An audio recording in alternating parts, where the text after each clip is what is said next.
and when I interviewed him the second time for the Premier League, which was a couple of months back, he literally sat down. He was like, "I can't watch that interview back that we did before," and I was like, "Glad you feel the same." 'Cause I feel the same way too.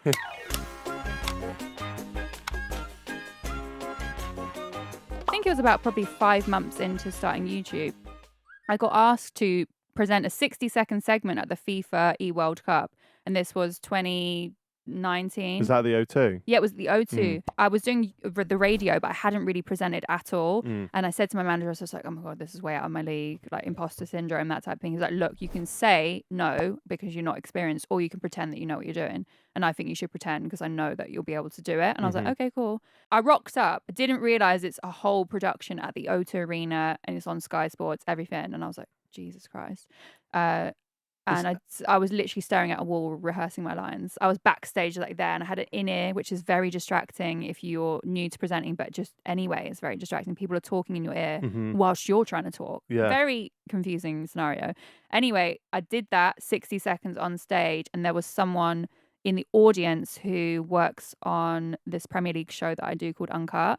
And he's like, "We've got this new," I literally got an email 2 days later. He said, "I've got a new show for between FIFA and the Premier League. I want you to come and do a screen test." And I was like, "Oh my God." And I had to literally learn like stuff about football in those 2 days. Because I was always interested in football, but I've always been honest in the fact that I didn't really know much back then. So Wow. that was the one turning point in presenting. It's quite cool though, because it's like you're being thrown in the deep end to all these different aspects. You're thrown in the deep end to do live presenting, and you just do it, and then you're thrown in the deep end to do a football. And you could have easily just gone, "Oh, I'm not that clued up on football, so I'm not going to do it." Instead, you go home and you research it, and now you found a new love of football, right? Exactly. And Yeah, I've fallen in love with it completely. And the one thing I always say to people is I don't like saying no. And I feel like there has to be a balance. Obviously, you can't say yes to everything. But if something scares you, say yes, because I'm a very anxious person, like naturally. And I remember reading some book about anxiety and everything when I was very young. And it was like, just do stuff that scares you, because otherwise you have a massive complex about it and it becomes this big thing. So if something makes me nervous, I'm going to do it. That's a great bit of advice as well. And I live by that, because I never get nervous doing this podcast, because obviously we do it week in, week out. And I've done quite a lot more presenting now. But when it's West Ham, it's different for me, because obviously I'm a lifelong West Ham fan. So even this morning, I went and interviewed Thomas Souček this morning, and I was saying to Fee on the way up, like, "Oh, I've got butterflies again." But it's a nice feeling. It's good, yeah. Like after you do it, you feel like on top of the world. Yeah, it's the best feeling. Something that confuses me is I've listened to a few podcasts you've done and a few different interviews here and there, and you have always been really open and honest about, "Oh, I got into football a few years ago." So you don't ever expect I don't see why people should expect you to know everything about it when you're coming out and just saying you don't, and you're still learning now. And then I watched you on I think it was, what's that football show that Baker does now? Like the Pitch Side podcast. Yeah. And then like it was clear that you were worried to give the wrong answer about the Aguero thing. Do you get stick for not knowing as much football? I wouldn't say I get that much because I think I'm so worried about, I just know football Twitter's like. And I'm very worried about people being like, "She doesn't know anything." Obviously, people would say that anyway, and people assume things, which is why I don't really check the comments on like content I do for football anymore.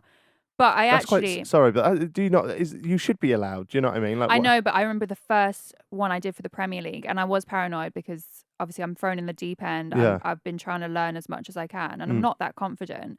And I just checked, and it was like, who's this blonde girl? Like, what's she doing on the show? Blah, blah. She only got there because of the way she looks and things like that. I was like, okay, cool. I'm not going to check these anymore. But now the past few months, since I've started doing the Man City stuff, which I'm so proud of, and I feel like I know more now. I'm still obviously apprehensive to get things wrong, but one thing I've learned is people get things wrong all the time with football. Oh yeah, and it's a matter of opinion. Yeah, Football is all about opinion. No one's going to predict like who's going to win the Premier League or who's. That's why betting's like such a big thing, because you more times you're going to be wrong than you're going to be right.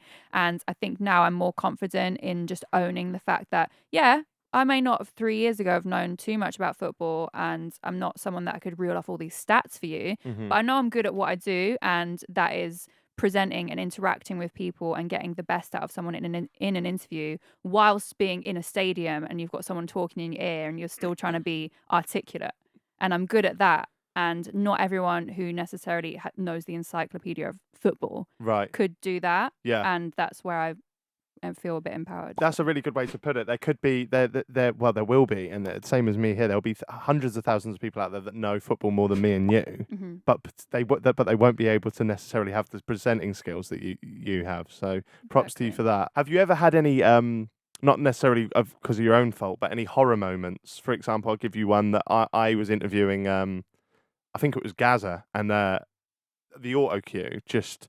I was scrolling down and then it just went blank. But we were recording as live, and like I hadn't necessarily like remembered everything, so I was just like, "Fuck!" and it was just scrolling, and you don't know what to do in that moment. Have you ever had anything like that? I think during lockdown, when we were still filming with the Premier League and things like that, but it was all via Zoom.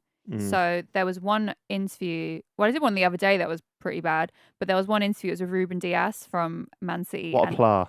I know, and he like I wish that was in person because it would have been the best interview, but their Wi-Fi was terrible, and it was literally me and my co-host David, and we were sat there and he's all pixelated and we're only getting half of what he's saying because it's all crackling, and we're just there like yeah. You're just pretending you know what they say, and then you just move on to the next question and hope for the best. But it's like people like that, you can't expect to have all of that kind of stuff set up, obviously, in the same way you would. I thought you was going to say expect to have good Wi-Fi. Oh, no. I expect Ruben Diaz to have good Wi-Fi. Or No. yeah. No, but like one of the things I did for Guild was a FIFA show, and we played against Patrick Bamford, and I don't think he had like the right version of the game downloaded, and we were like, we've only got him for an hour. What, he had like FIFA 12? No, because on PS5 you can have the PS4 and PS5 version downloaded. Oh, right. So like something like that, and we're like, we've only got him for an hour, and it's now going to take him 40 minutes to download it. So we're like, oh, what can we do? Don't give us any names. I'm not going to expect that. But have you had any horror interviews with the guests not being very nice? I've just had ones with you could just tell they don't want to do it.